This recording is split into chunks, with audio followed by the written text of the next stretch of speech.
I'm Elise, your friendly neighborhood pool chemistry person, and here we are talking about muriatic acid. This little baby right here is incredibly important when you're starting up in the spring with your pool. So you top off your water and you're like, yeah, I want to jump in. I'm going to get the chlorine in, I'm going to get the pool toys in, it's going to be awesome. Slow your roll. This is what is going to make all your chemicals work.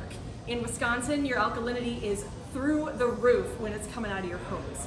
So if you have a pool that is 20,000 gallons or less, you add a half gallon of this every 8 to 12 hours with the system running continuously until your alkalinity is in range.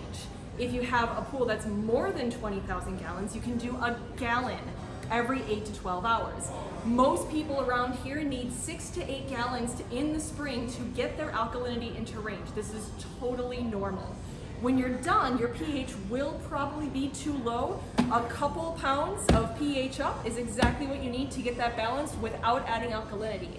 And as always, if you have questions, we've got water testing right here in Sun Prairie and on our West Side location in Middleton, and we are more than happy to help you with any questions that you have.